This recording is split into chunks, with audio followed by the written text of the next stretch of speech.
The fellow in Denver, he went up a pole that was stepped, and he raised the terminal, and out come the wasp, and so he tried to make it down the pole to escape the wasp. He was going too fast and missed his footing and fell. And as he fell down the pole, he hit one of those steps, we call them, with the lower part of his stomach, and it just opened him right up. And what I did is I wrote, the story come out in the safety manual, we call it, and so I wrote and told him to stand still and freeze. And the article come out to do so. I've never heard of a man in the telephone business getting trapped with the wasp since then. But any time you try to outrun them, or you try to fight them and knock them away, you're asking for trouble, because they'll whip you every time. Well, I figured that knowledge of my brother running and me standing still has saved me being knocked off of a pole, I'll say several of them, since that time. So I guess it's a lucky thing that I went down and decided I was going to knock that wasp nest down. Well, did he ever forgive you? What? Did your brother ever forgive you? I guess probably he did, because it's been years and years and he's never mentioned it. I think maybe he forgot unless I'd mentioned it to him.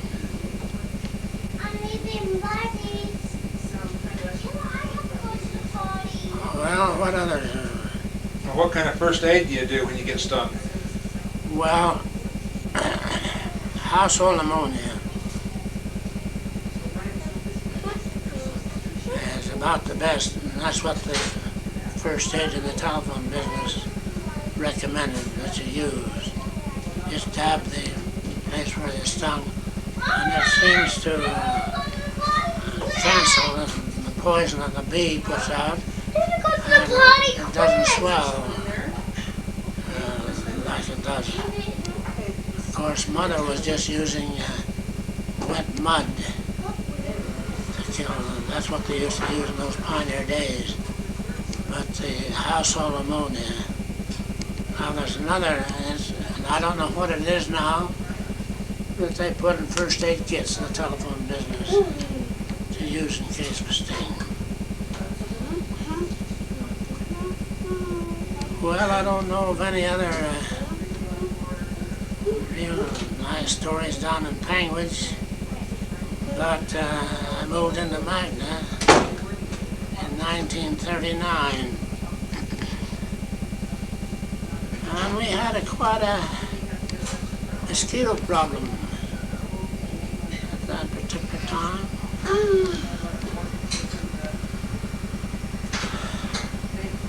The mosquitoes were so thick when they stood out on your black lawn, you gathered your stuff up and went inside. And so, over a period of time, it took some time to organize a mosquito abatement program. But on your taxes right now, there's still a penny that's taxed, so that that mosquito abatement fund, each year they spray down here in the sloughs and around. Used to be a lot of ponds. That was good breeding ground for mosquitoes. And when they got this tax deal into effect, there's a fellow by the name of Clem Toon. And Clem had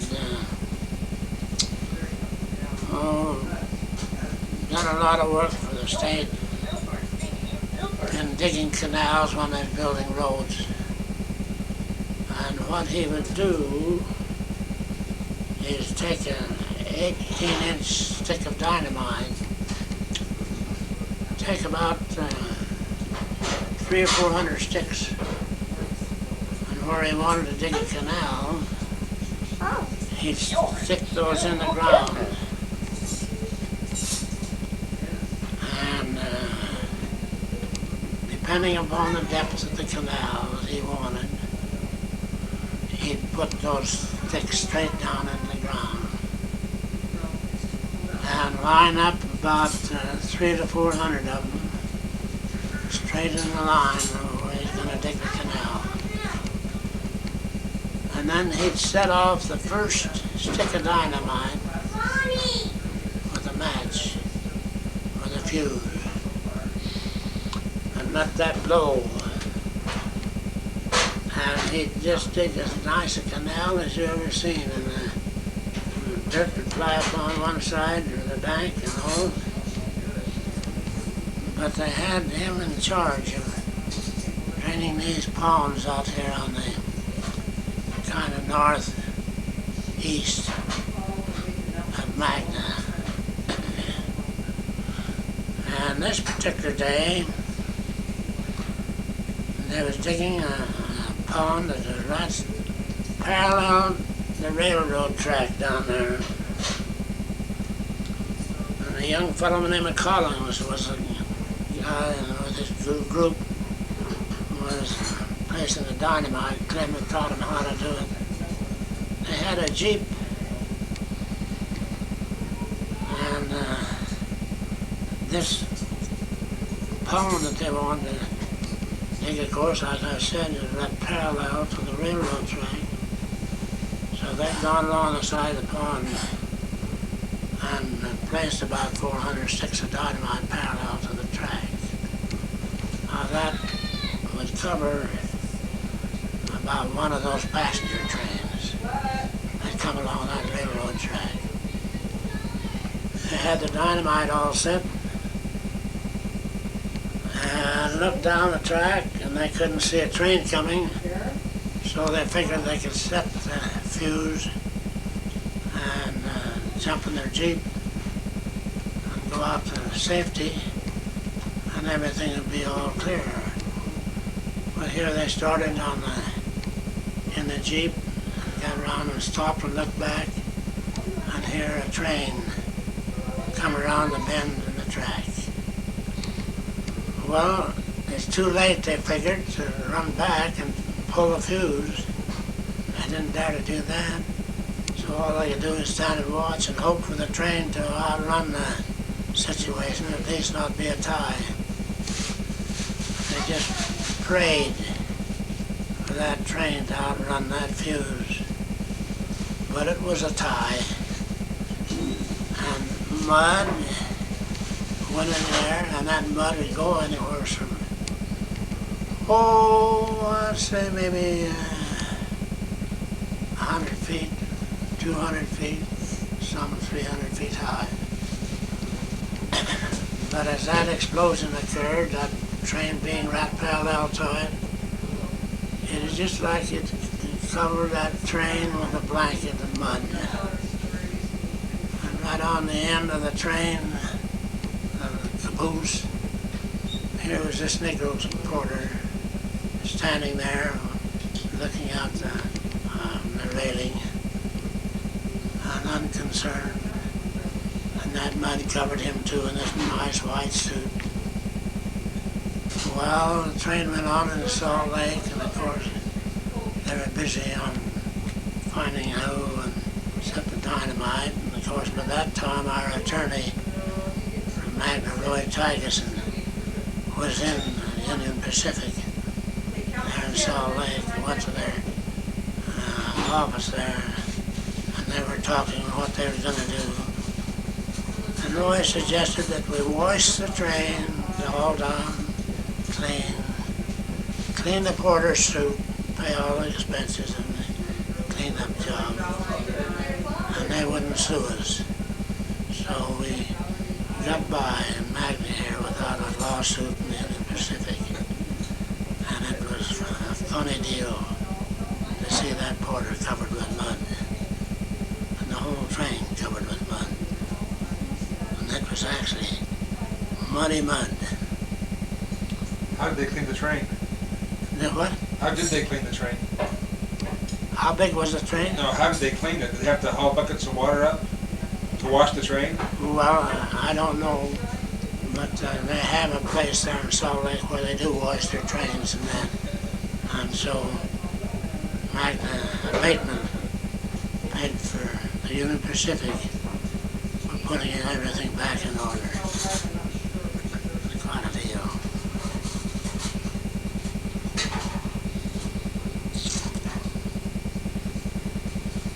And I'll tell you one more. I hadn't been here in Magna. See, I come in September the 1st of 1939.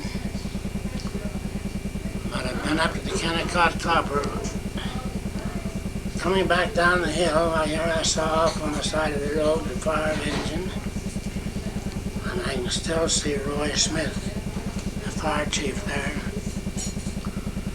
And here they're giving a boy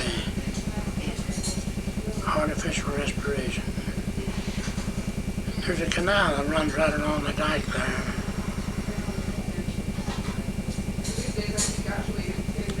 And these boys, two of them, had been swimming, that is, they were on a raft. But I got out and tipped over with them. And one boy could swim and he made it to shore all right. But the other boy couldn't swim. He was Bill Eden's boy, and that's the first time I ever seen Bill. But he was holding his head in his hand and shaking it and looking down at that boy. But that boy actually drowned. And I said, what they need in this town is a swimming pool. And so I began to talk a swimming pool. And I got them talking around Magna here and trying to find another fellow that had the same ideas I did. His name was Roy Tigas, and the attorney that I mentioned in the other story. And Roy figured, just like I figured, let's build a swimming pool. Long story about this, but I later got on the school board. And so I began to talk swimming pool. John Pap and Nicholas told me everything was all arranged, but it hadn't even started. So I talked with the Granite School Board, the County Recreation, and the town of Magna. We had a 6-man committee, and we sold breakfasts on Magna Main Street. And I'll tell you, $10,000 is a lot of money to raise.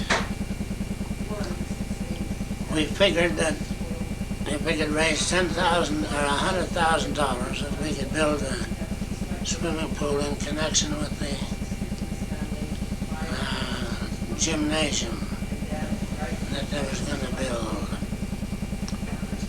But they asked that we submit a bid of the cost of building the gymnasium individually, or building it with a swimming pool in connection with. Young, the architect, he submitted a bid of $165,000. And he asked me if we could raise that much money. I says, no, we can't. Well, those architects, they get a certain percentage of the cost of the building, 6% it was then. But I got a hold of a fellow named Bud McDonald. They had a swimming pool over in Garfield. And then I got a Red Cross book talking about the way to build swimming pools. And every time I'd draw a line, Young, the architect, let out a beller because the lines that I drew would cut down on the expense of the swimming pool. We finally got that to a point where we could get it for $100,000, figured it'd be $100,000. The recreation would pay 1/3 of it, the Granite School District would pay 1/3 of it, and the Magna, with the committee that I had, I'll set up 6 of it. And from the committee, we raised $10,000, and they figured that was close enough. And the night that I set, and the bids were made, and the superintendent was sitting next to me, and when the bids come out with joint construction, he tapped me on the knee and says, "Young man, you've just stole a swimming pool." So our swimming pool was built, but we only put down $10,000, but we arranged to charge everybody 25 cents and 10 cents for the tile. And we take over the swimming pool at 4 o'clock in the afternoon. And anybody that come in wanted to go swimming, we made the money. And that money was raised from a town around 2 bits to swim, 10 cents for the towels. We used one particular scheme, and that was we formed a club. We come to you and ask you to join, and $100 would pay for your membership for life, for you and the wife, and pay for all your kids, no matter how many you had, until they were 18. And we went to people around town and says, "Now join this, because it's a very good deal. Look at that, life membership, all your life, along with that swimming pool." I went to one fellow, we were very good friends. And I says, "Join us." "No, I can't afford that. I just can't do it." And I says, "Go to your credit union and borrow your money from the credit union. Then pay it off as a loan from the credit union. And give us $100. "No, I won't do it." One day, of course, I'm selling. It's close to Christmas time. Driving around town wondering who I could see. And that funny little voice I had says to me, "Go and see this particular guy." So I went to see him, and here they all were. And I told him I was there to sell him an investment. I was selling mutual funds. And he says, "Oh, good heavens, okay, we can't talk about investments or even think about it.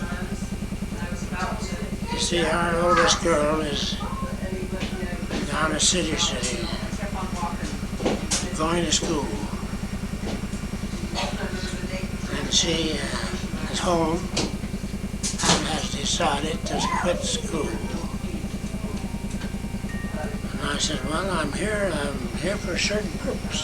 Don't know what it is. Can I talk to her alone?" And they says, "Yes." And so they cleared the room, and the girl and I were left alone talking about the school. So I went through and told her how I felt about her going back to school. Of course, at that particular time, I was on the school board.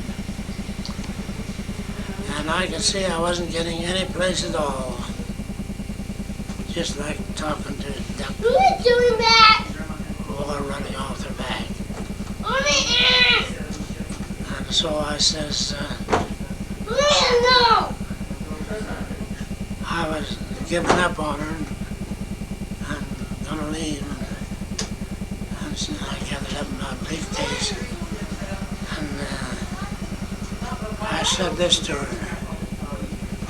You know, I talked to your fellow, your dad, before we built the swimming pool. Try to get him to join the swimming pool. And he's just as stubborn as you are tonight. Couldn't get him to even consider it. You're making the same mistake that your dad made if you don't go back to school. And I was halfway towards the door, and she says, if I'm making the same kind of a mistake my dad made by not joining that swimming pool, she says, I'll go back to school.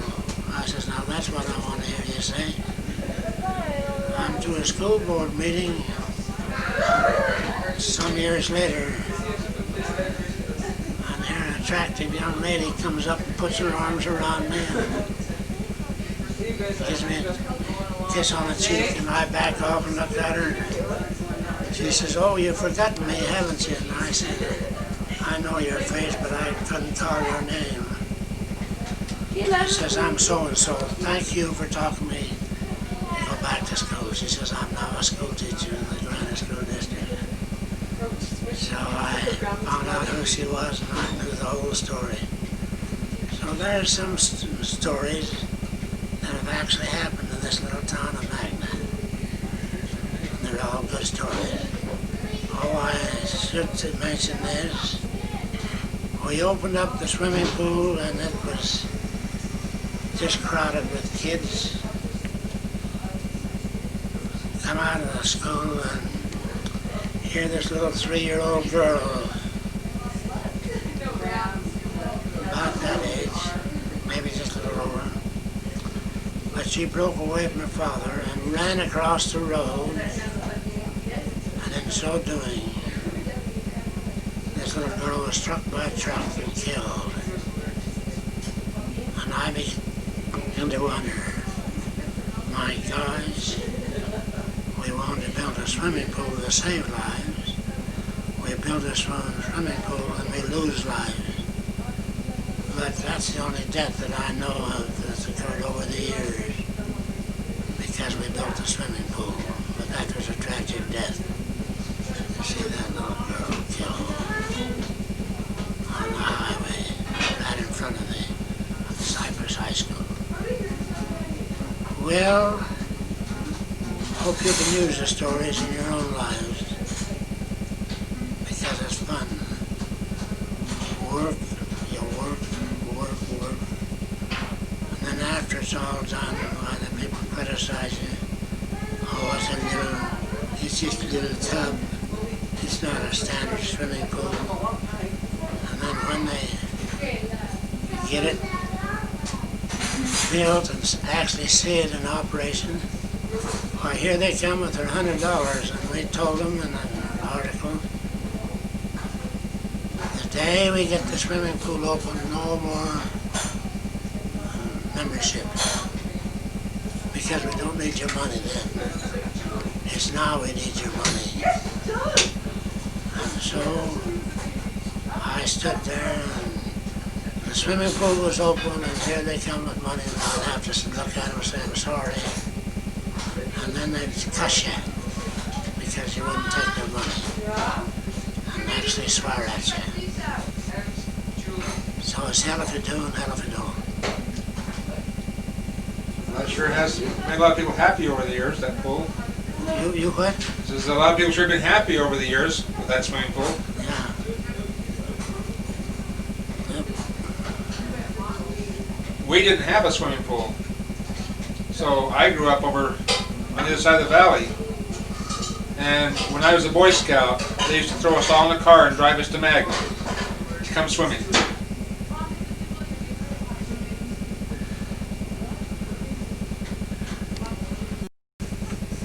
He says, no, I never have. You see, when I used to get a baby, a new baby, I'd go down and I'd get a little puppy.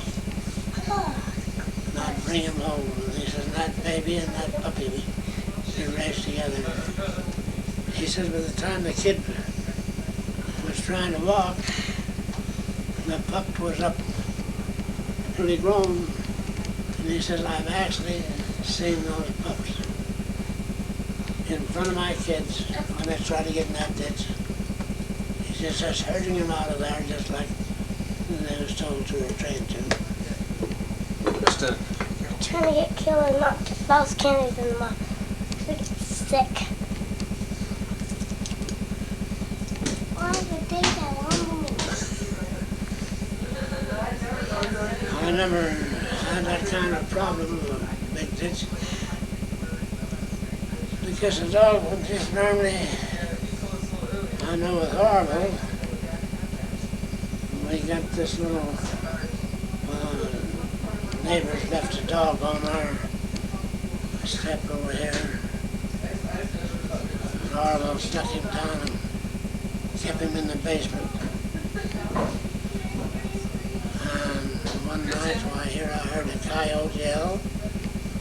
And I ran up in bed. I said, good heavens, that's a dog. And he's down in the basement. I said, I'll stop that right now. But that kid and that dog were raised together and they were just inseparable. The orange stuff. But Helen says, you're too late now. We've been down there for 3 days. Oh, I lost the battle. I told Robert he couldn't have a dog in Magna because no sheep to herd or anything with him. The dog was no good. But they were good companions.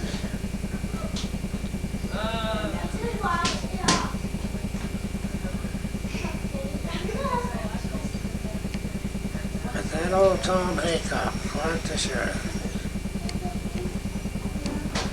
he'd write a book about his experiences and it'd be interesting.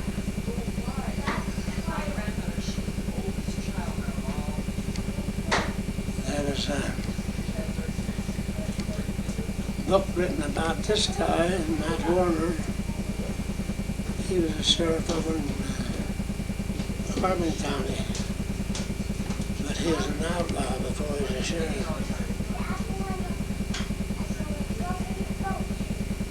And he could shoot.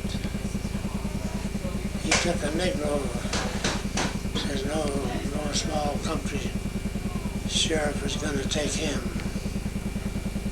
But they met in a tunnel over in Price. And this Negro, when he drew his gun, he might have drawn his so fast and shot the gun out of his hand. And then Matt said to him, "Are you hurt?" He said, "Where did that gun come from?" The Negro. He said, "Where did that gun come from?"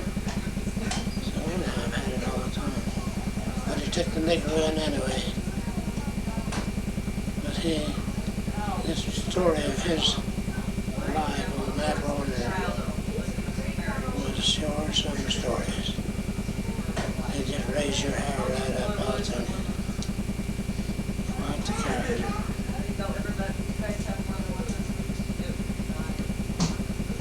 When I first went over there, a Negro had shot a sheriff, one of the sheriffs there in Carbon County. Shot him on the bridge just below Helper. But anyway, they traced that Negro down and then they lynched him. Now the old price hung him up on a tree there. The tree still stands there. And guys, some of them worked up at Helper up at the store. And one of them was going about how he was helped lynch the Negro last night. And then Price, he didn't care who knew it. when the sheriffs and that come up to the store and said, those individuals helped lynch the Negro, because you're in on a lynching, you're just as guilty as if you'd done it alone. But there's nobody around that know anything about the lynching or how it was done or anything. But it was done. And I talked to the bishop. Over there is a heck of a nice fellow.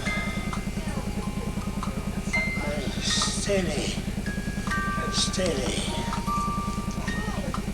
And he said, boy, wonder down here, he said, there's so many of those old-time workers on in those coal mines that had just left Italy, in that section to get from being hung themselves.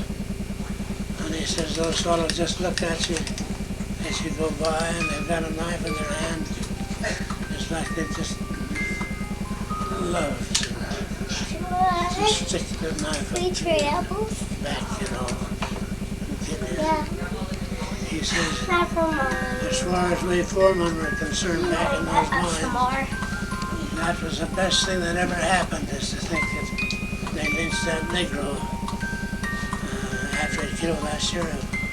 Boy, those fellows down in those mines were decent individuals, because they realized they just couldn't get away with murder as the foreman in those mines. Make the boys out of them.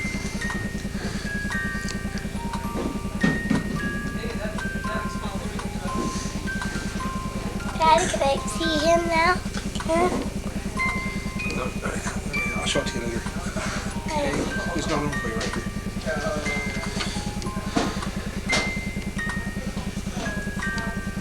Hair to the waist at her age.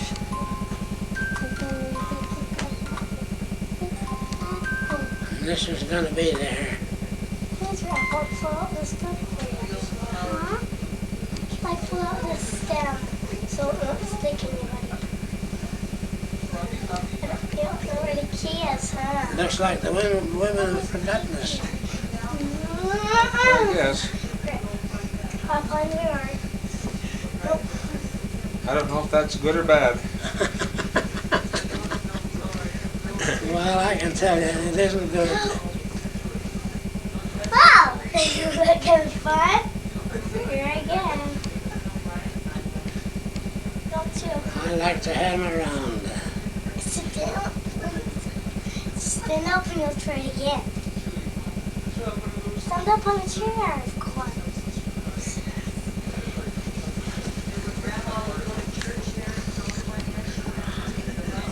Apple.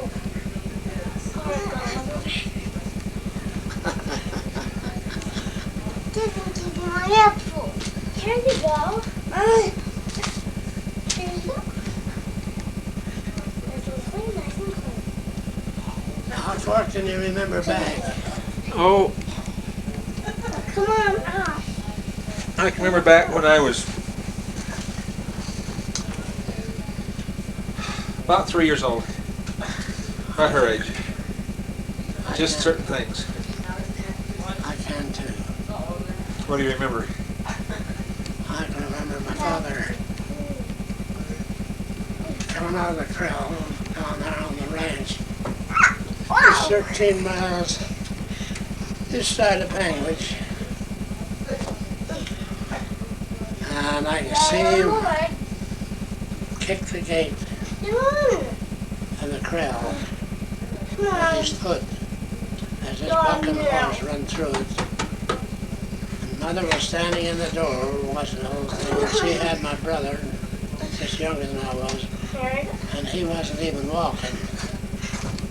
But I can remember being out in the yard and seeing that horse come through that gate just a bucking this, and Mother screaming. That's the thing I guess that put it in my mind. It's the fact that Mother screamed so that horse comes through the bucket. Stay in. And I remember tipping over the milk can when Father just poured the last Keep your legs in. about 10 gallons of milk. See, they're making cheese and butter out of it down to the ranch, and they take it up to Language and sell it. So it's quite and then I went walking, learned to walk, and it was quite rocky out in the yard there. And every time I'd fall, I'd hit that knee up there. And Mother took me up to the doctor in Language. She told her she wanted to whip him. And I remember the doctor saying, well, now we get him over on the light where I can see. And they took me over in front of this big window like that. Downtown. And I could see him take that knife and hold it up like this.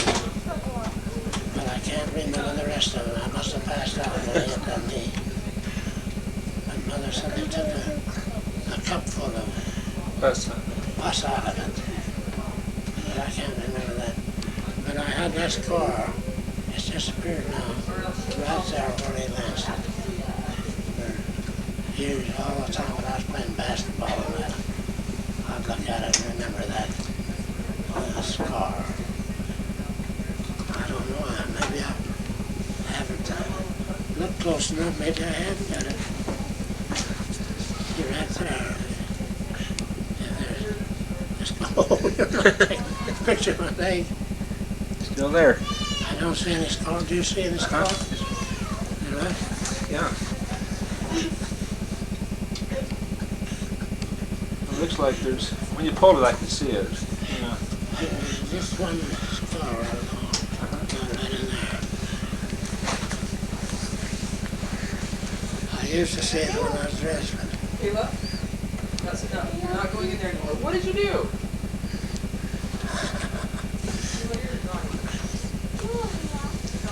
There must have been a rock or something in there to make it pass up like that. Maybe some, well, this is where he poked the knife in it. to get that out. He didn't sew it up. You see, he just poked the knife in and let the pus drain. And then it all came out and then it healed itself, huh? Then it healed okay? Am I feel okay? No, did your knee heal okay? Oh, yes. Yes. I ran many a mile on that old leg.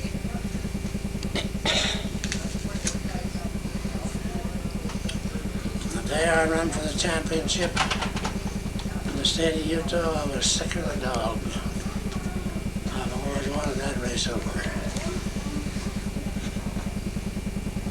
I should have had that.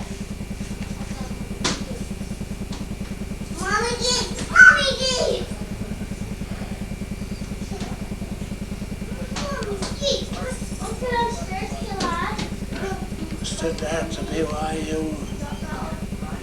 Old Twitchell, he was the coach, talking to another BYU, and he says, I wish I could find a man that could outrun Stevie at the U. And I met Stevie several times. The first time I met him, the race was going to be between Stevie and Williams from Monroe. But Williams wasn't even in the race. And Stevie took second. Fotheringham outrun him.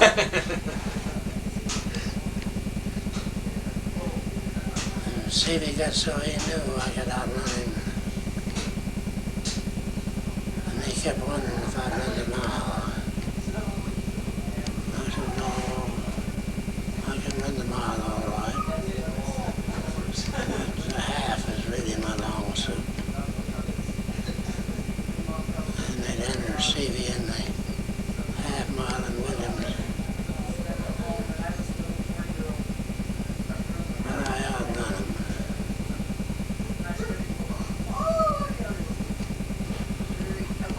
I've had a lot of thrills running. I even dream about them yet.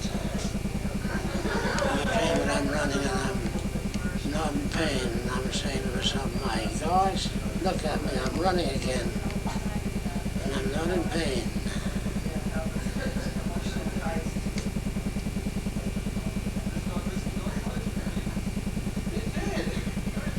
I got in a race with a kid down in, of course there's several of us, in Circleville.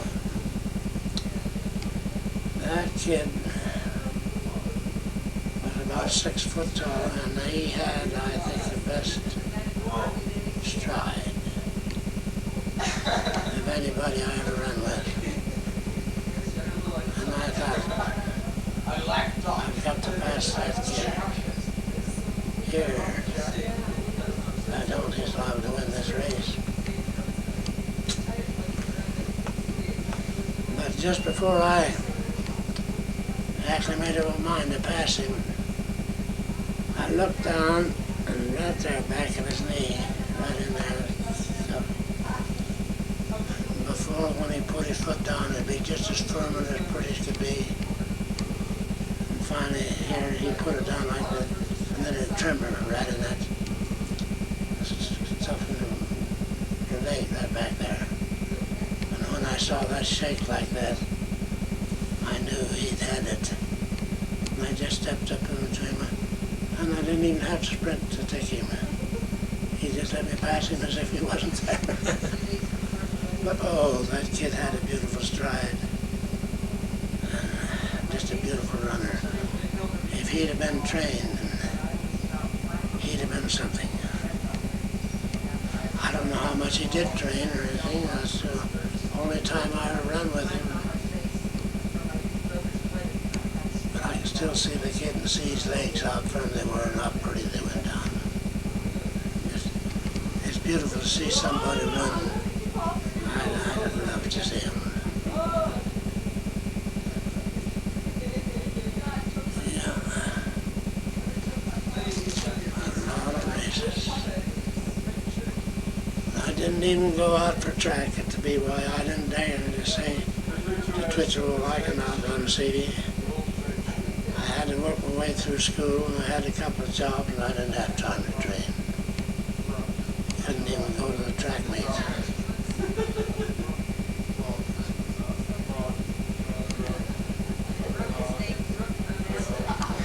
I don't know what kind of a scholarship they'd give me or anything else like that, but they couldn't give me scholarships to what I was making. I worked 8 hours at the ice plant, 2 hours at the BY on a janitor job. I was supposed to spend 3 hours on it, but I worked so fast, clean everything all up, and do it in 2 hours. So I was making more than I really when I started the telephone company. I didn't make as much money working for the telephone company as I did going to school. Sorry I didn't stay there and get my master's degree. I wanted to go out in medicine.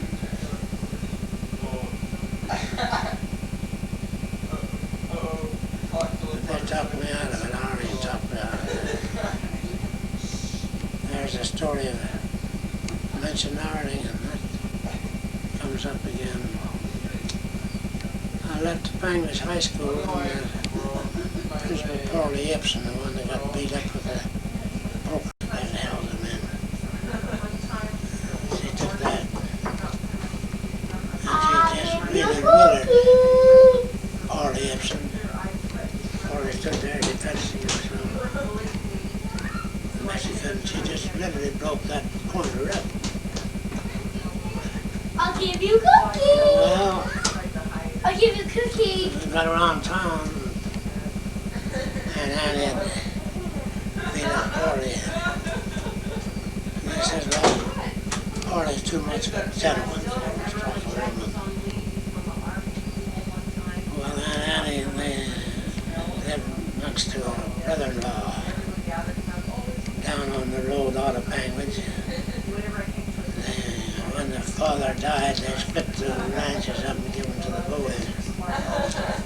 But here, what was his name? Joe? Sounds right. Little Joe would weigh about 130 pounds, just a small man. And Annie's chickens would get over into Joe's garden and dig up the seed, scratch them out of the ground, you know.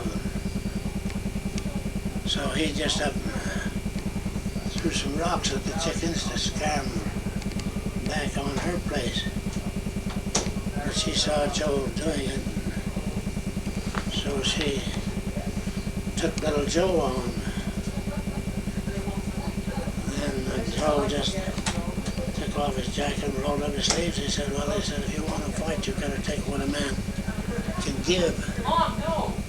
And he just wailed the daylights out of her. And anyhow, and the town just really buzzed in. Little Joe gave her what she deserved. Well, Party was a gentleman.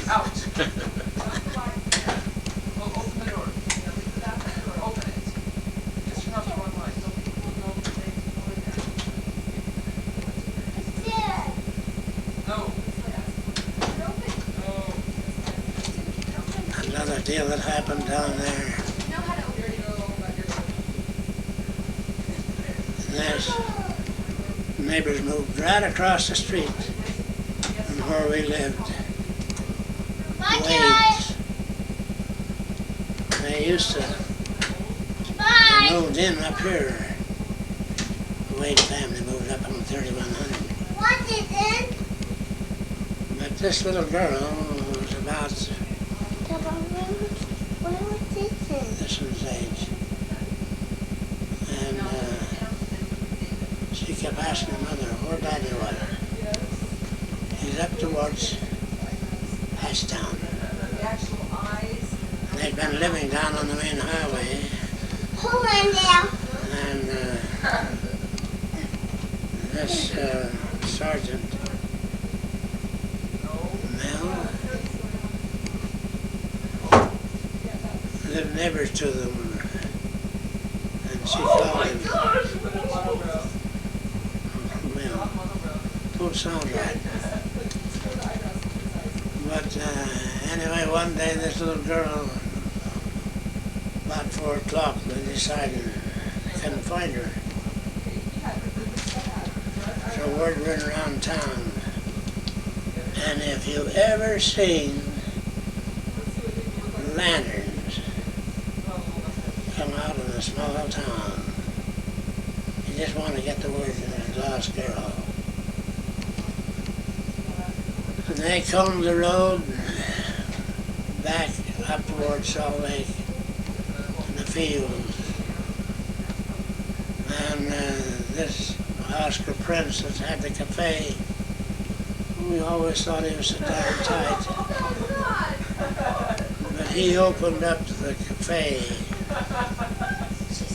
free coffee for anybody that's in the search for that lost girl. And then he just made coffee by the barrel. And the next morning, they started looking for her.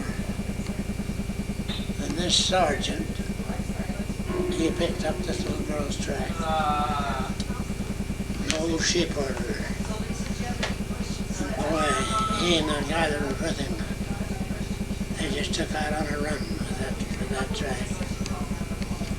And instead of going north, why, the track went south towards Hatchtown. And how that kid ever got across to the canal, they never did figure out. But they tracked it from the canal, going up Dee Holler, and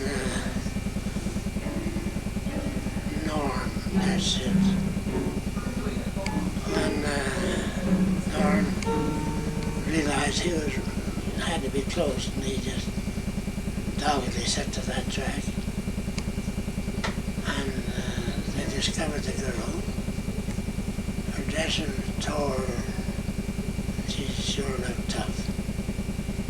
But he was scared to run right up with her because he didn't know how she'd accept him. But he knelt down in front of her and says, "Do you know who I am?" And she says, "Yes, you're my Uncle Norm." And he took that kid in his arms, and then he just cried like a baby. But they were so darn happy to find that kid alive. They figured they never would. All night long, gone. And they found her the next morning. It was quite early. And I ran into her. She was living over here in Garfield. And the minute I saw her, I thought, my gosh, I know that kid. And finally, she told me her name, and I recognized the name. And then I asked her if she remembered going up to Hatchtown. She remembered it all right. I haven't seen her in years. I'd like to see them again. They were living over in Twilla there in Lake Point. The last I knew of them. Father and mother died. I talked to them both at funerals. But I haven't seen that girl since. I'd like to see him.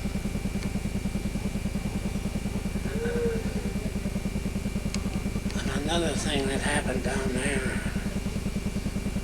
very interesting, when the planes first come out. This plane come in after dark, come from the Kanab, is heading towards Salt Lake. But anyway, it just buzzed the town of Penguins.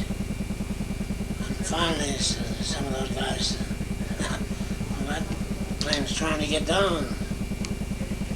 And so they went down the east side of Penguins.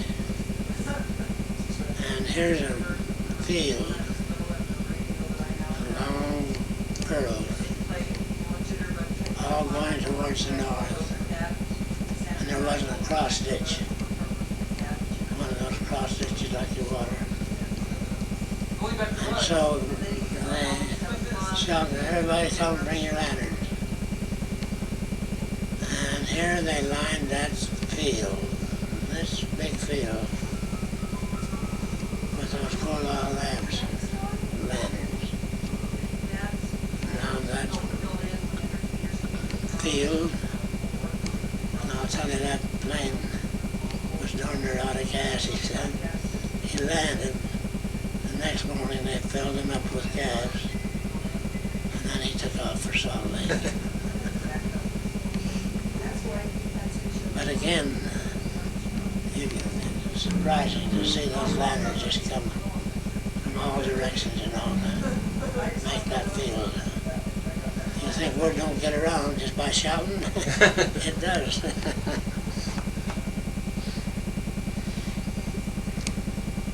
first plane I ever seen, I was working in the fields north of Penguins. My brother Don was leading the horse with stacking the hay. I would put the fork down in the hay and then clamp the fork so that it'd hold and get up, and then the horse would pull it up and hit, and you'd swing the derrick around and trip the rope just right. But anyway, the horse was used to when you said get up to her while she was ready to go, and he was trying to lead her. But in the meantime, I hear he saw this plane flying low coming down the road. Oh, I imagine it'd be maybe 75 feet off the ground. And they was following the road. They didn't have maps then. Follow the road back to somewhere. horse, so but Don got so excited he's trying to stop that horse, so I'd see that plane pointing there, and the horse was ready to go. And the horse didn't want to stop. But that's the first plane I ever seen. Gosh, I looked at him there in Salt Lake the other day when we was in there. How many windows on that side there were. I tell you, those planes are big.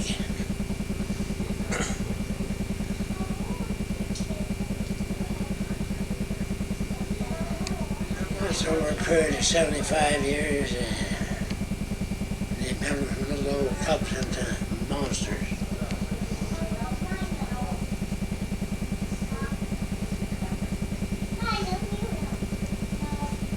What is his name? Rickenbacker? Yeah, Eddie Rickenbacker. Quite some stories about him. He landed out there in the ocean on a raft, and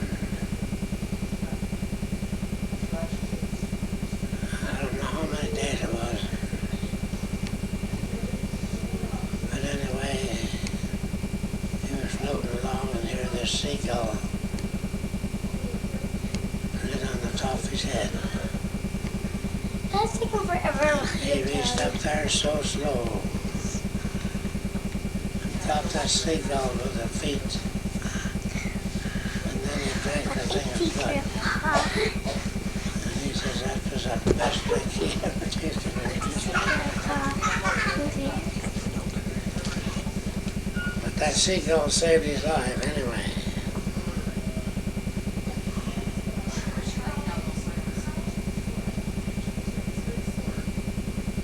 Seems like those seagulls have a habit of doing that.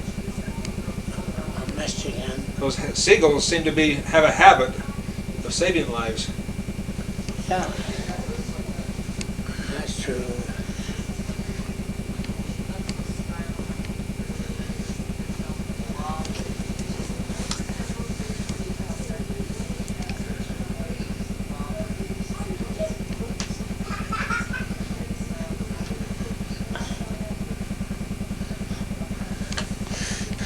Daddy, I have a sequencer for you.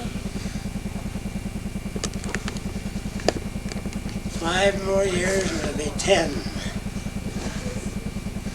Gosh. There's Grandpa through there. Grandpa. How's you doing? Huh? Yeah, twins. Only they're 2 years apart. Like a boy. Yeah, twins. Look at you. You have a lot of fun. Now that don't pick at it. Don't pick at it because you'll have to break it. I never picked it.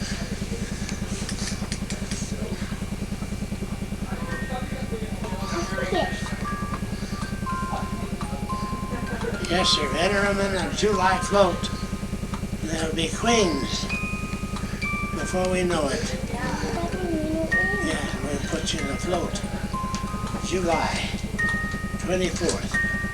Green. Yeah. 10 more years. Oh, look. This stuff's neat. Well, be careful that you don't tip it over on you. Right. Grandpa, we got that. Sam? Got that. We got what? She says she has one like that. Oh, This one. That one? No, this one.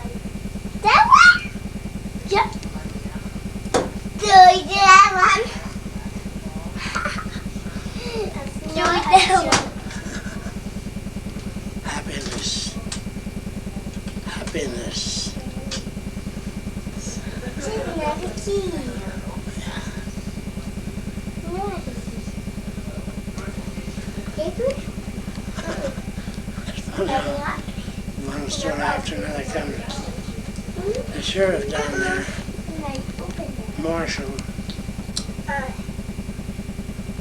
He'd been out on the desert Locks. and had What? See something? roped one of these wild horses. And this is a buckskin, they called it. Move. Okay. And they had two girls. Oh, they were my age, the oldest one. But this horse, once in a while, would grab the bits in mouth, hold him so he couldn't got I him. hear them more. Then he'd run away. And he had this girl on him. But he ran around a certain block there in Pagwich. It was down close to where I lived. Now I started seeing the horse running and around the block. And this sheriff, now if it had been me, of course knowing what I knew about horses later, I wouldn't have done what he done. I'd have ridden along beside the horse and got a hold of his bit and held him aside and slowed him down. But he grabbed the horse as he come around on one day. He's getting awful tired. And Marshall figured that, well, he's slow enough now that the girl can hold on. And he grabbed the horse ran right by him, so all he had to do was just reach and grab the line like that, the bits. Uh-oh. And he was a husky man, and he just swung that horse around. He was coming around like that, and the girl kept right on going, landing out on the street on her hands, and they all skinned up, and then she cried, you know. And he darn her cried himself because he realized he made a mistake when he picked her up. Little things that make a small town. Box. Then I put a whole bunch of rocks. And here was the sheriff, Garfield County Sheriff.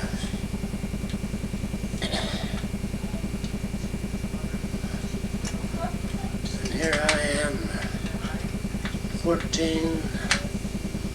I go down there on the Tibbs' ranch, and old Tim Tibbs says to me, "Can you cook?" I says, "I know how to make baking powder bread." He says, "You're the cook." And so he took me over to the camp. And here they just unloaded in the brush. There was 8 of us going on the trail. And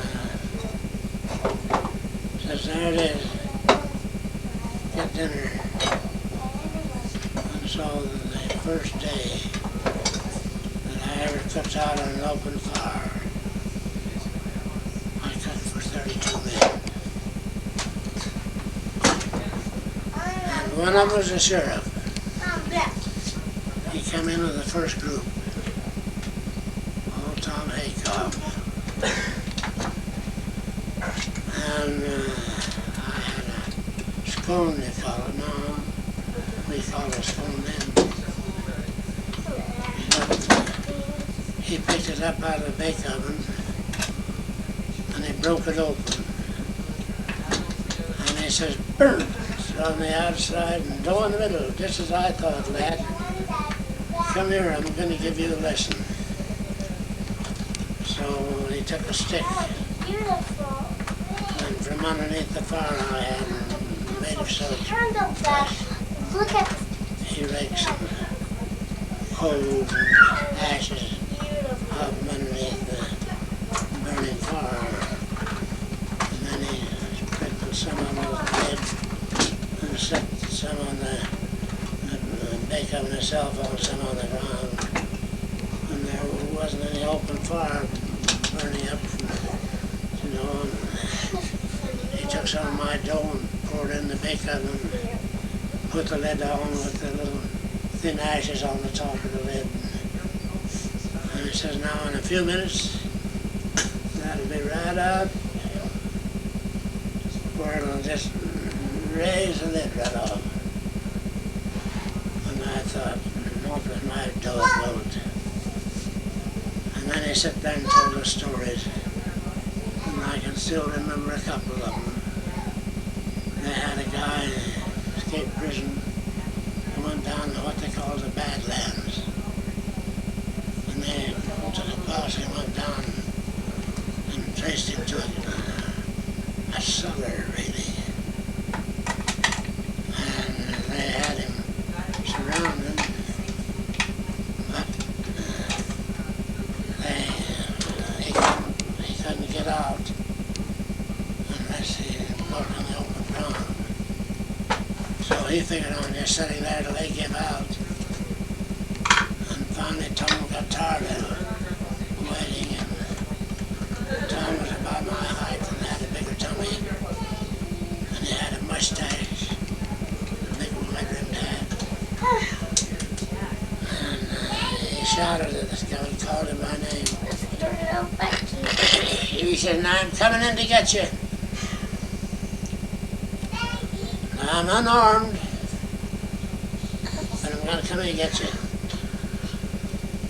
He says, Tom, if you do, I'll shoot you. No, you won't shoot me.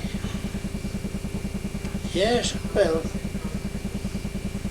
But Tom laid his 45 off to the side and walked down there unarmed and walked down those steps towards this criminal. Reached down and took his gun from him. And this guy says to him, Tom, you know, I just couldn't shoot your big old fat dummy while it's coming down those steps. He says, I knew you couldn't. But he says, that's the way we took him in. And he says, then, on 4th of July, we went up to Panguis Lake, and he said, Parawan and Panguis always met up there on that date with their best horses and ran races. And he said, sometimes they get down gang fights. And he says, on this day they were lined up for. He said, I took a neck yoke off one of the wagons. And he said, I walked down the line between them. I says, now the first guy that jumps across that line, I hit him over the head with this neck yoke. And he says, they knew I'd do it too. But he says, I stopped the gang fight. And he told story after story. And then he reached over and raised the lid in there. That bacon powder bread was right up there, just pushing the lid off, you know. And he broke it open, and there it was so light and fluffy. He said, now that, lad, is the way to cook on an open fire. So it's a good lesson to have, you know, for the first time out. Was that like a Dutch oven? Yeah. It was a Dutch oven? Dutch oven is what it was. Uh-huh. And then he told another story. I told him, I said, gosh, you've got a big family. And that ditch you've got there is awfully big in front of your place. Uh-huh. Have you ever had a kid drowned in that? How this thing works. I It wasn't. bought a battery for this camera, but it wasn't working, so I had to plug it into the wall outlet. So I thought, Does it work now? I hope so. Am I walking in front of it? Whoops, sorry.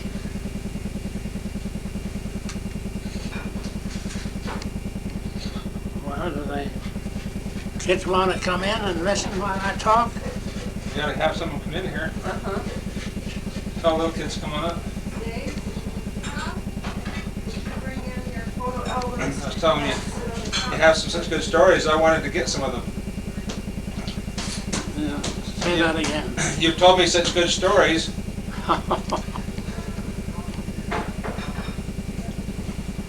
Well, let's not, just don't overdo it and get them tired of them. Because I've had a lot of time, a lot of years to have stories.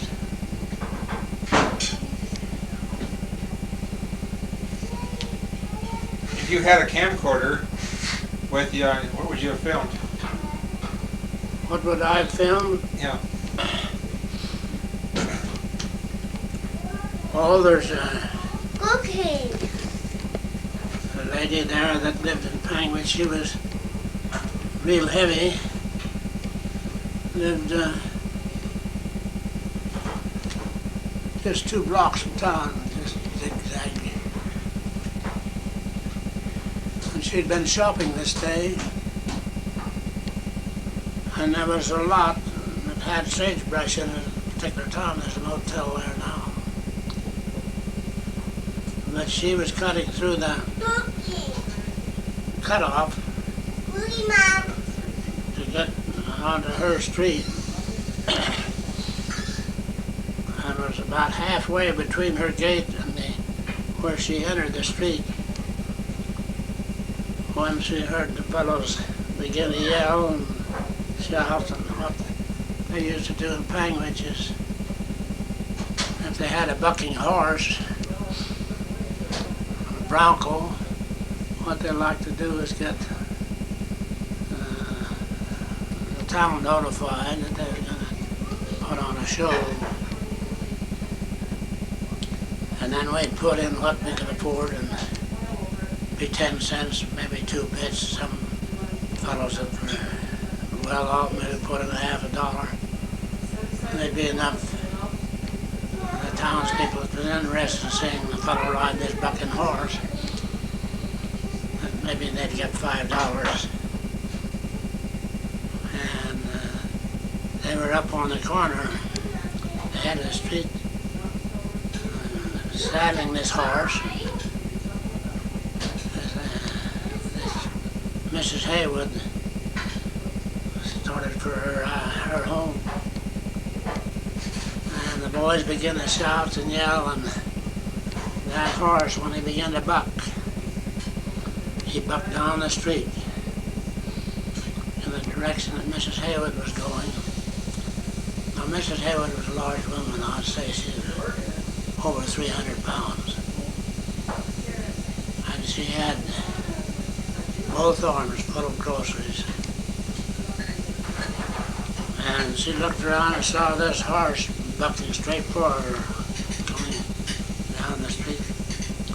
She looked at the opening that she went in to get on the street, and she looked at her gate and decided she better run for her own gate, which she did. Now you can imagine a woman of that size, how she ran. And you can imagine these groceries in each arm as she ran and teetered. I hear a can of groceries, maybe a can of tomatoes, and something else. And they just seemed to be pitched out of each sack in this turn as she ran. And of course the fellows were yelling, and this race developed between the bucking horse and Mrs. Haywood. And the horse would just gain on her just a bit each jump he'd taken in bucking. She ran for all her might. And the last item that she had was 5 pounds of sugar in one sack. And that fell out just as she went through the gate and the bucking horse passed her. And she hung on to the gate post, just trying to get her breath because she was completely exhausted. And the fellows had gone along and began to gather up her different groceries that were strung out now half the distance. block, and they ducked their head, and they were laughing. They didn't want to laugh right out loud and embarrass her, but they couldn't help it. And some of the fellows who were further back, they were really laughing instead of hoping it up.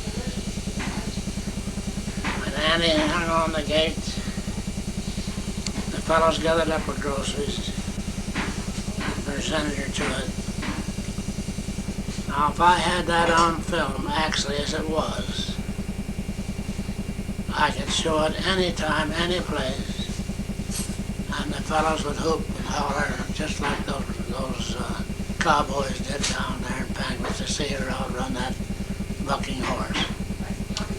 And the fellow who was on the bucking horse, he couldn't do a thing to guide him to change the course. And I guess the bucking horse got her in mind and started for her, and it was a real race. How long ago was that? Oh, gee, that's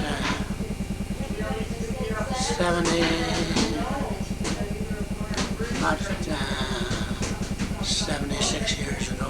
Well, So it's an old thing. The characters in it, most of them are dead. I'm one that's still alive. who was on the horse, do you know? I don't know that. I could have told you at the time, but I don't remember now.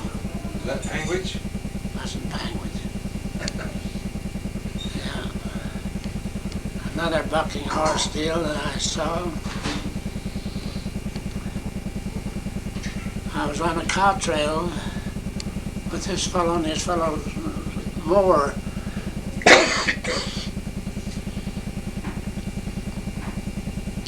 We stayed over on a cow trail a day in Panguitch, and kind of got things caught up. But this mower, he, like all of us, he liked to kind of brag a little bit how he can ride and all that. Two of the Panguitch boys began to talk to mower. Said, "Are you a good cowpoke?" And he says, "You bet your life. One of the best in the country." He says, "Can you ride a bucking horse?" "Oh, you betcha. I can ride a bucking horse. I can ride anything you've got in this town." And of course the fellows are just leading him on to lead up to this show. And well, I said, maybe we can find a horse for you to ride. Be nice. And they said, you get your saddle and you go down here in a certain spot. And they named the spot where they'd take off. And this Talbot had a team. And it's quite a large team. And when Talbot drove up, Moore said to these two fellows, and I was right in where I could hear the conversation. Means I knew him and I could see what was going to happen. And he says, well, I thought Talbot was going to bring up the bucking horse. And he says, he's right there with that team. He's on the team. He says, gosh, those horses are too big to buck. They ought to have brought something along that could really buck. They're too big. He said, well, we'll see. And Talbot unhooked the horse out of the team. And the horse stood there just like an old broken horse. And Talbot said to Moore, well, put your saddle on him. He says, well, will you stand there and allow me to put my saddle on? Yes, you can put your saddle on. And Talbot said to him, cinch you up good and tight. Would he stand there while I cinch that right up tight? Yes, he'll stand right there. And he did. Moore cinched right up real tight, and the horse just stood there just like an old broken horse. Been ridden for years. And so Moore swung up into the saddle. The horse stood there while he got on. And he gathered up the reins, and the horse still stood there. And Moore said to Talbot, "When does he start to buck?" And he says, "You just put those spurs to him." And Moore hit him with those spurs, and that horse took into it. And talk about an animal could buck, that thing did. Finally, a bit more began to bounce in his saddle. And he'd go just a little higher, a little higher. And I looked at him and I thought, well, this next bounce, he'll go for good, just like he shot out of an arrow. Moore could see that he was losing the bet. If you pulled leather, what they mean by pulling leather, grab the horn, or grab on the saddle in such a fashion that you're holding, well, then the horse is supposed to win. And the guy that did the riding is not supposed to get any money for the ride. But Moore reached right down between his feet and got the horn of that saddle and pulled himself back into it. Well, it seemed like that horse was acquainted with the rules too, because just a minute Moore grabbed the horn and pulled himself down into it. The horse quit up his real bucking and just trotted around there till Moore got off. Well, then the debate was, shall we give Moore his prize money for riding the horse? A lot of them says, no, the horse won. Well, it was a good show. Let's get him the money. Some of them still objected, but finally they agreed to give him the money. It's a little over $5 that Moore made for riding that horse, and the horse won the race. Now I'd like to have that on motion picture film and see a real cowpoke getting thrown, but the cowpoke pulled leather to save his neck. Well, there's two of the bucking. Well, I might tell one on my own. I was down in the pastures, the open fields down about 2 miles out of Panguitch. And this kid come up, a Norton. He was on a little gray mare. And he says, well, get on, I'll give you a ride home. So he held his, like we used to do, straighten the leg out, and pull a toe up, and you could step into it and then swing on the horse. And that's what I did, swing on back of the horse. And we went loping up through the pasture. I didn't notice, and Norton didn't. But here's a fence that was down, 5 strands of barbed wire. The whole fence had fallen down. And as this horse began to lope over that broken fence, front feet caught in one of the barbed wires, and then after that, there's barbed wires and feet, and the horse stumbled. And the horse's nose was just touching the ground as it was going along, trying to gain his balance. Norton, he was in front of me, but he left the horse and began to take to the air. And I oft times refer to this voice that I have kind of talked to me, and it says, catch him. So I reached out and grabbed him on both sides, right at the hips, and pulled him back onto the horse. Now the horse is still stumbling. Now if Moore had gone off in front of that horse, not Moore, Norton, if he'd fell in front of that horse couldn't have avoided him anyway at all. He just jumped on him with all feet. And with a horse with flying hoofs like that, wouldn't have been a bit surprised to me to see him get killed, because the horse is throwing heavy feet when they're trying to get their balance. And when I pulled him back onto the horse, we loped, went along for a bit and began to lope again. And Norton turned to me and says, "Thanks a million, uncle." And it was, of course he called me Khulil, but I was just told, normally I wouldn't go. Imagine a fellow that's sitting back of a guy riding on a horse, and the guy takes to the air, and I reach and catch him and pull him back. What should have happened normally was I should have, and Norton too, should have taken to the air, because I normally wouldn't have enough strength to hold a man or a boy as big as we boys were and stick to the horse. I oftentimes thought about that, and yet I was told, catch him, and I caught him. And I had another experience close in the same area, only about a mile apart. I was putting up some bars after I'd driven some horses out of the pastures, and instead of the horses taking to the road and going up and going through the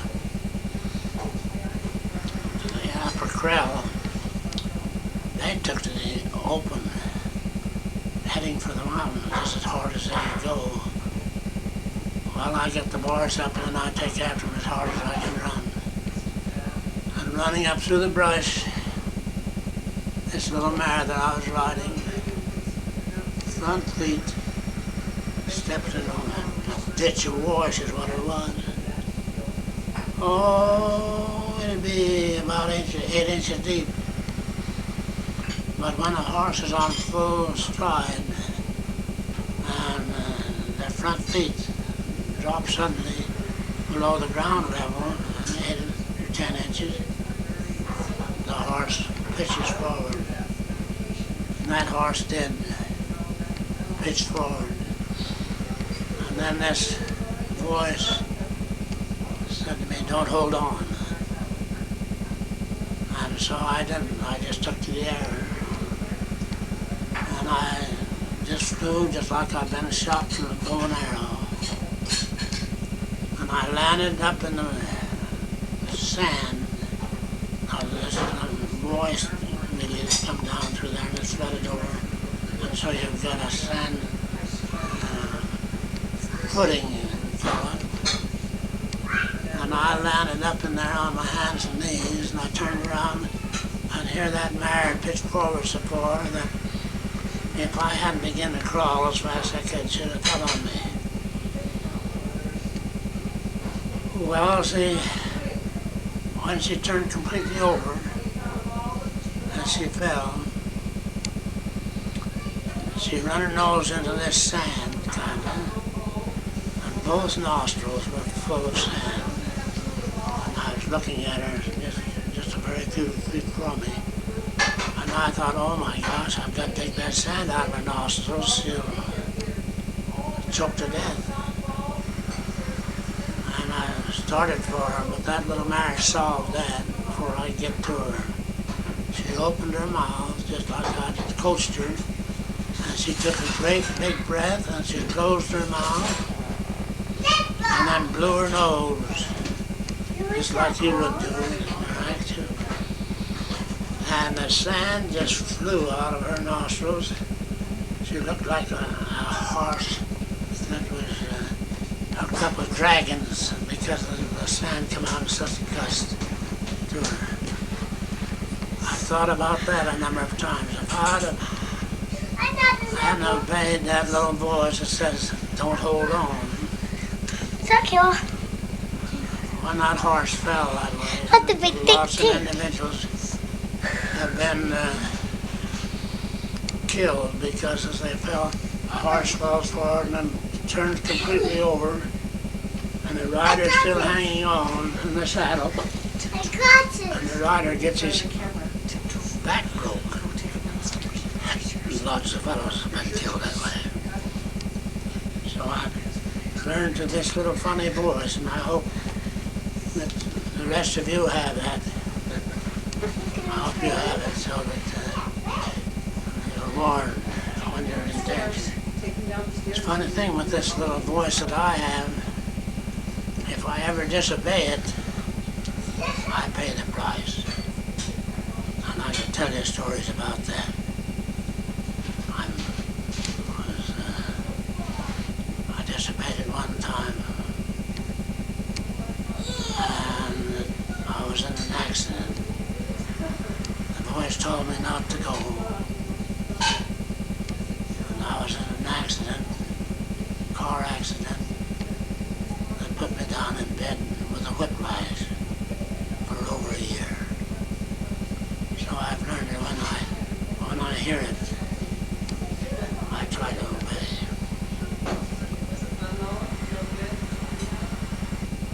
Well, I have some other stories to tell you that will do you more good. You know, there in Panguis we had just a block from our home. We had a dead end street, wide as the streets are, and then about a full half block deep. 10 big cottonwood trees line one side. And we watched a wasp nest start. The first time we noticed it was about the size of a baseball. And that thing began to grow, kept growing and growing, until that wasp nest was about the size of a basketball. And I told my brother one day, I'm going down and knock that wasp nest down. He says, don't do it, you'll get stung. And I says, I'm going to knock it down. I got down even with the deal, and he was shouting at me not to do it. But I took a bar, that's a pole off the fence, and I stood it up right underneath the wasp nest. And when he seen that I intended to actually run that pipe up through that wasp nest, he started to run for home just as hard as he could go. I thought he was in high gear, but I pushed the pole up through the wasp nest and pulled it out. And the wasp that come out of there just looked like you've seen the horn of plenty displayed. They just opened up just like a horn of plenty does when you see it on a drawing.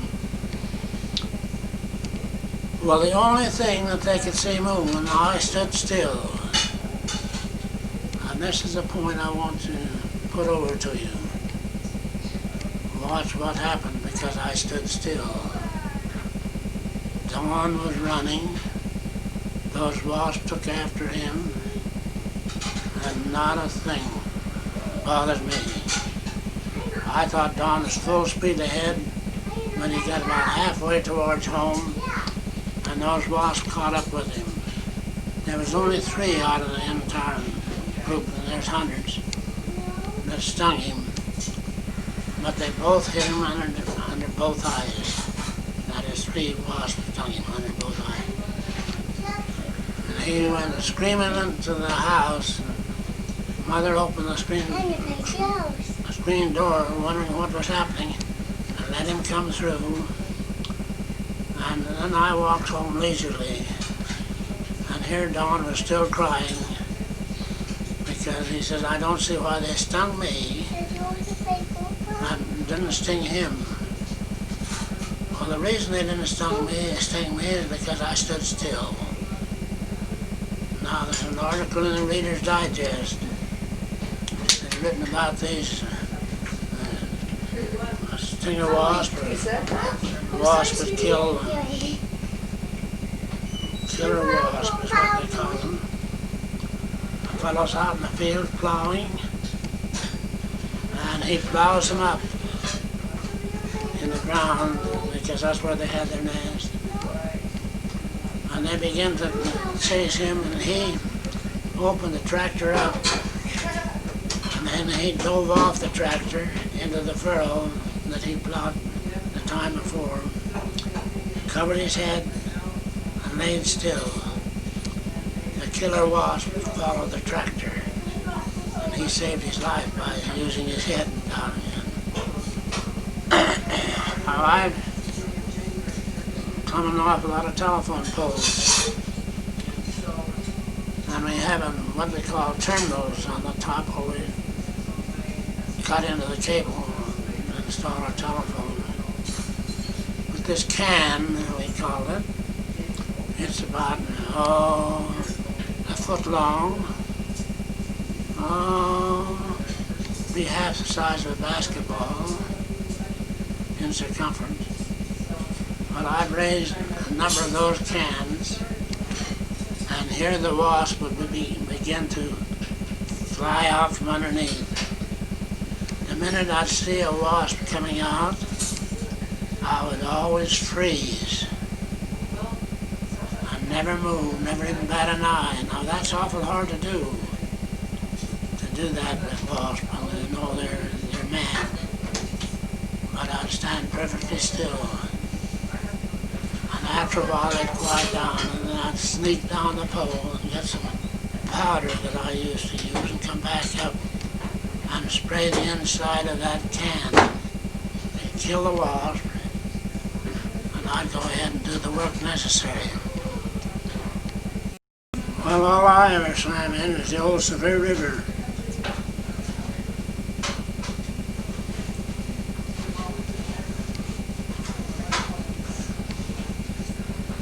Yeah, the old Severe River.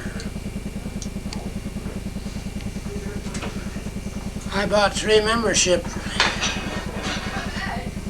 got a swimming pool.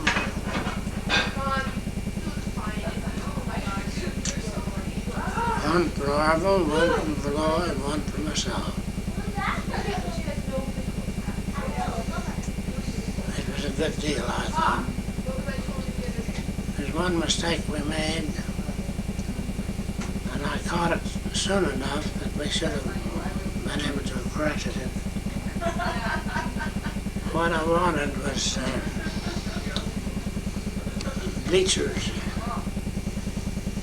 like you find in the tabernacle. You get them on those sides, and then you look right down into the pool. And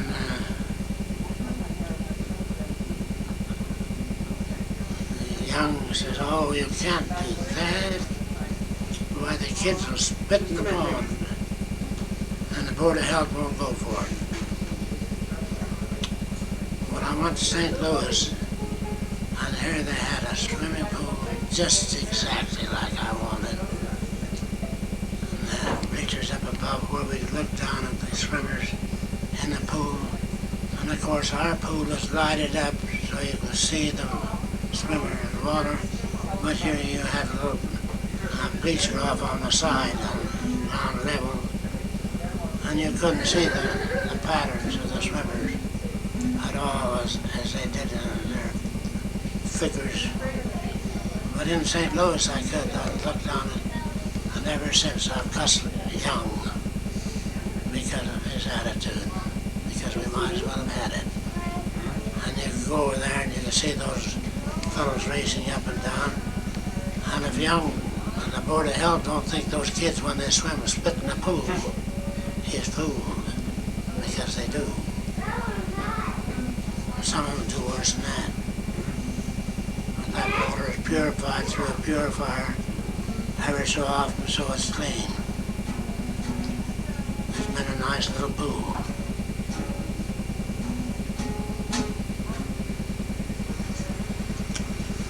Well, I guess I'm out of stories till I think of another one. No, I enjoy your stories. You know what? I enjoy your stories. Well, thank you.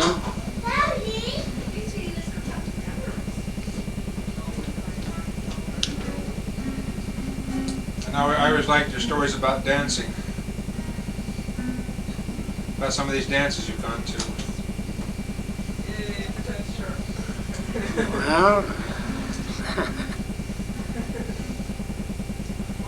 oh, that was a lot of fun. A lot of fun.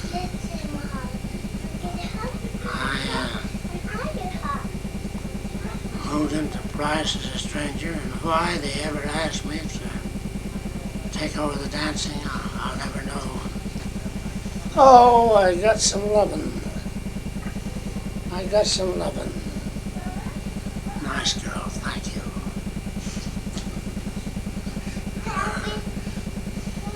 But here I'm sitting down and lived on the wrong side of town down in Price on Rose Avenue. And here the president of the state mutual come and asked me to be the state dance director.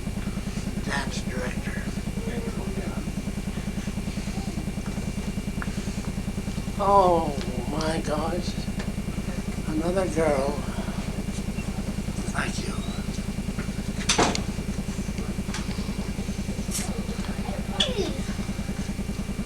But I'd walk into a pool or walk into a dance hall and let out a beller, everybody on their feet. And I'd pair them off in the march. And then I'd tell them, now that girl is in front of you there.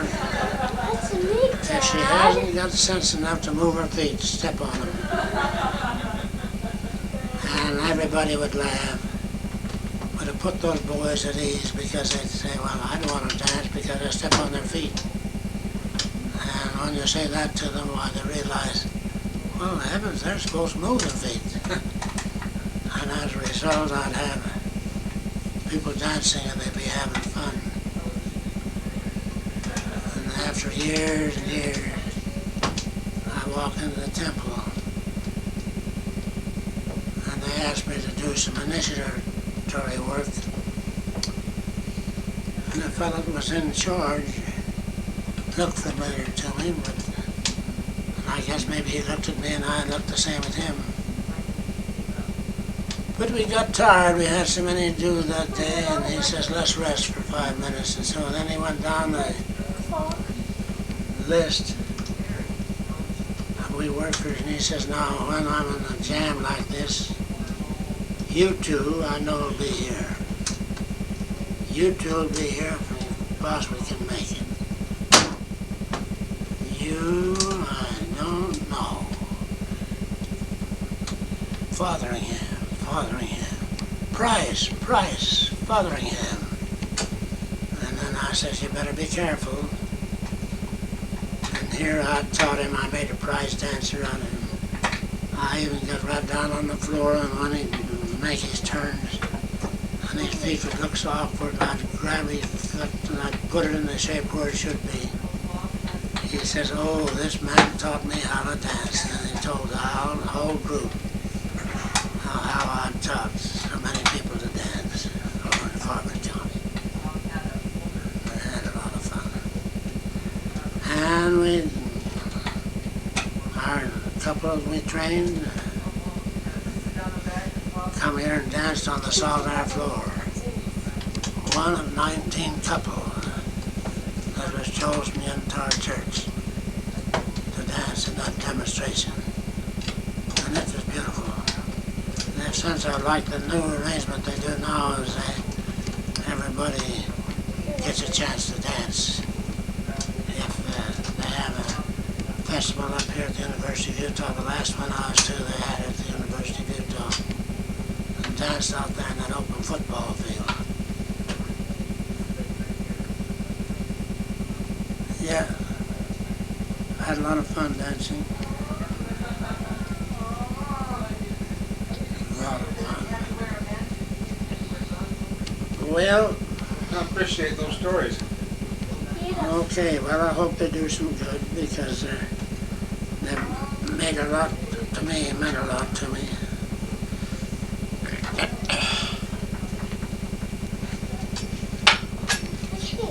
A little girl up at Hercules Powder. When they first come here, all I had was a branch up there. And I was the stake Sunday school superintendent. And I was asking him to give me a little girl for a secretary. They couldn't find anybody, and I said, oh, for heaven's sake, get me a girl that's in high school, and what I'll do is I'll teach her. And so I went along, and eventually, after 6 months, they said, we've got a girl that'll be the secretary. And I said, good. Tell her to stay over, and I'll get with her after this meeting, and I'll help her with the report. So we did just that, and I sat down with her, and she had the materials to make up the reports, and so I began to help her. When I looked over at her, and that little girl was just shaking.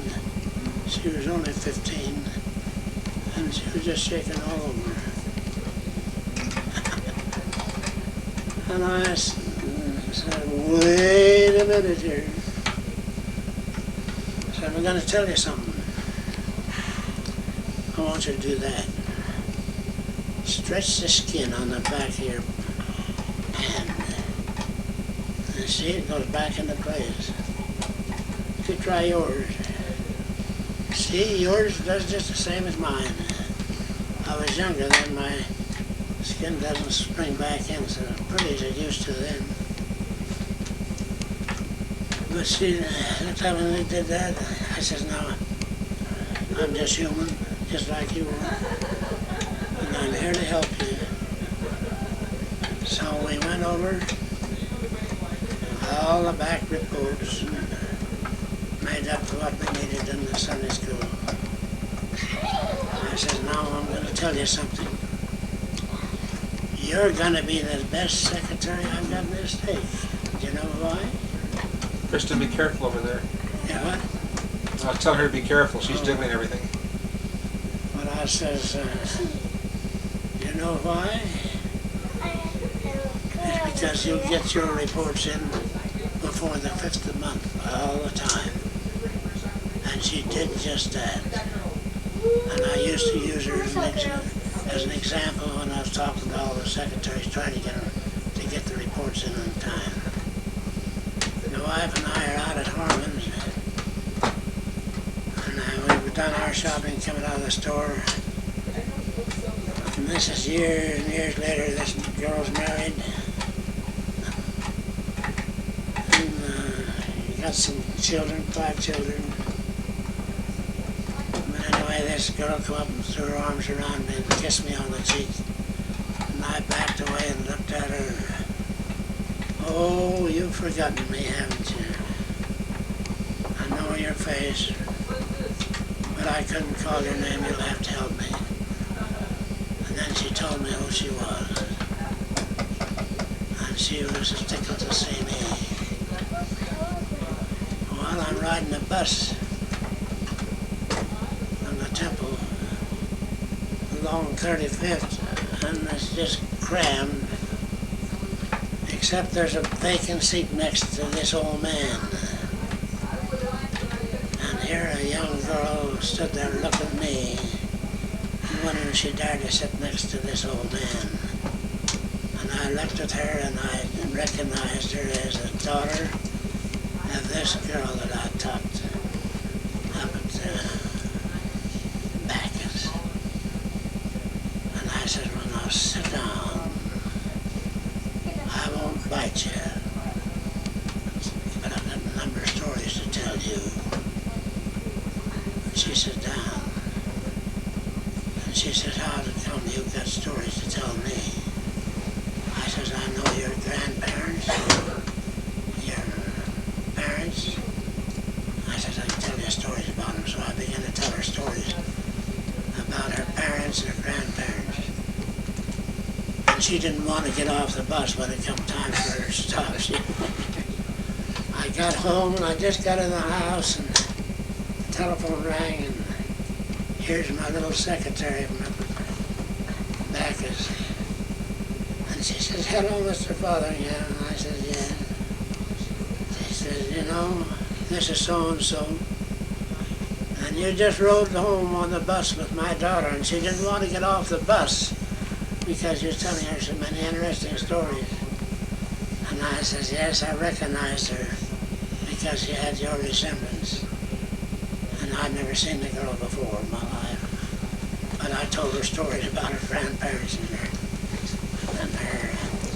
parents anyway." There you are. These girls are growing up. She's getting heavy. Yes, she's getting heavy. But ain't she pretty? She's just as pretty as she can be.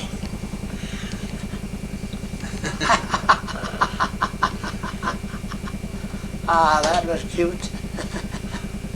That was cute. Coming out. I'll squeeze this hard, I'll break a rib. Ooh.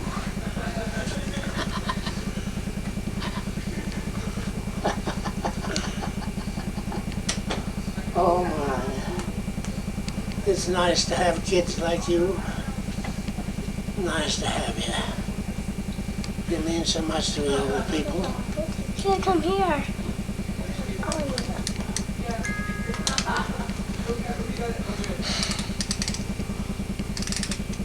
Things get out of boxes I haven't seen for some time. Where'd this come from? Downstairs. Love it.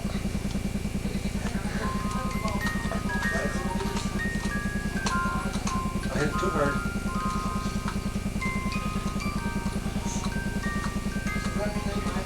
Daddy, a W fan coming. A camping cousins.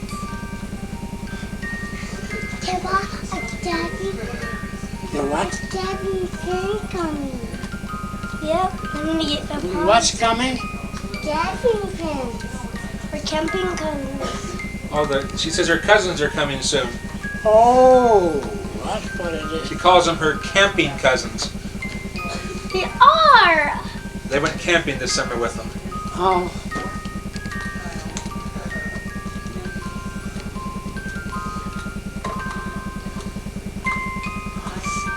Those dang things as I was a kid just fascinate me. Glad tune like that. Are you going to school? At a preschool. Every day you go to Preschool. 3 days. 3 days. On. You go to school. Oh my goodness. Are At you a learning anything? preschool. We got cookies, donuts, nuts. Next day we pizza. Pizza! Yeah! Gosh, well, just think how they've grown since I've known them. I love the candy too.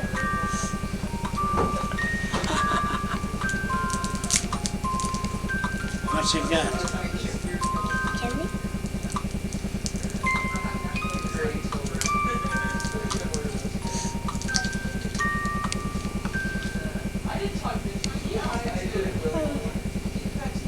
When I went to school, they braided hair like this, you know. Girls sit down in front of you like that, and some of those kids, do you know what an inkwell is? Yes. They take that out and they push it down in the inkwell. And when they stand up, all their back and all down in the skirt would be a mess. And the girls would cry. And the teacher put the ruler to the kid that did it. You get all these torches. Did they do it very often? Oh, fine. That braid and an inkwell was just too much temptation for some of those boys. I never did do it. I didn't think it was funny at all. lot of the kids, if you sit down in front of them, they couldn't get away with it.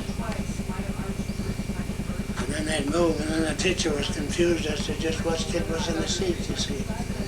A lot of kids get away with it. We had two kids.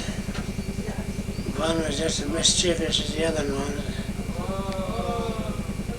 But when one would pull anything, he'd be smiling and he'd just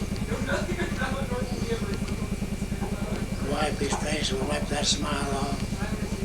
And the other one, he couldn't help but laugh. And so he got blamed for a lot of the things that the guy that wiped the smile off his face did.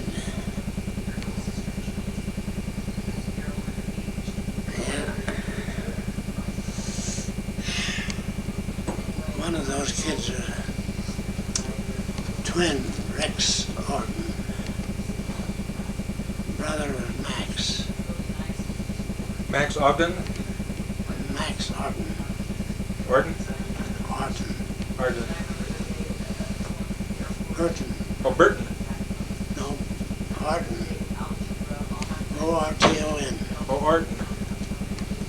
But in the summertime, their dad was a fairly successful farmer, but he'd give each of those kids 50 cents to go down and treat the kids on Main Street. And I'd always hope it's my turn this Sunday, because I didn't have any money, no. And when they named me, I was so happy. Well, they give me a 5-cent ice cream cone. And those were sure good in those days. But I never have forgotten those Ortons, Max and Rex. And I thought, when I get to be a man, I'm going to see that these guys get paid back. But I moved out of town and so did they, and I never did get wealthy enough at that particular time that I could actually say, come on, Rex and Max, it's my turn to treat.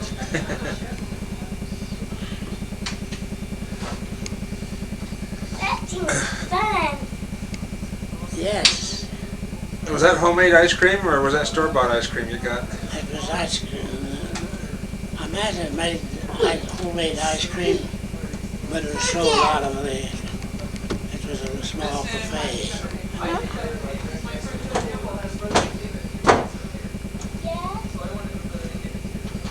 You used to bite the tip off and suck the ice cream right down through it. Still remember those fellows from that.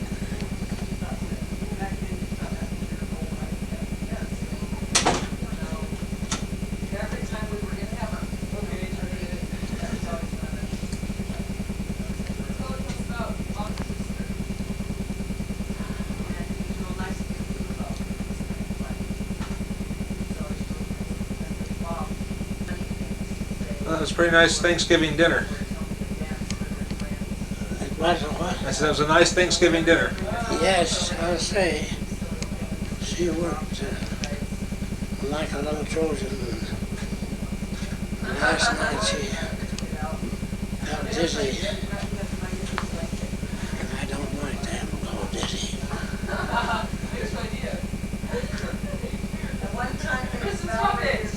How's she feeling today? How's Doris feeling today? She's been all right. Worried me so that I didn't sleep with her down last night. I don't remember sleeping at all.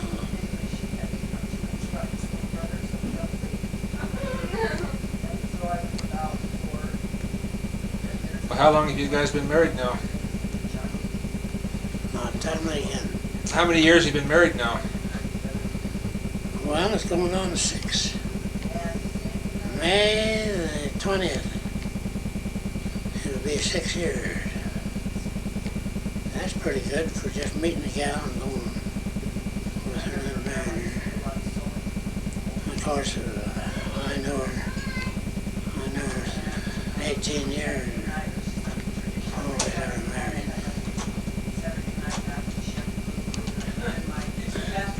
See her playing that violin.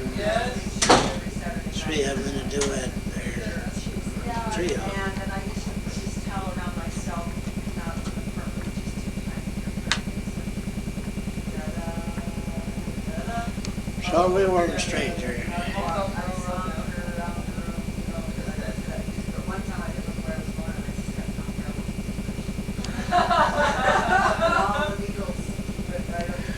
There's another story. This Haywood gal I told you was so heavy, she had an in-law that was just as heavy. Only she was better built. And, but she was just as heavy anyway. She had a boy that was a little rascal. And Paul Ibsen was a teacher.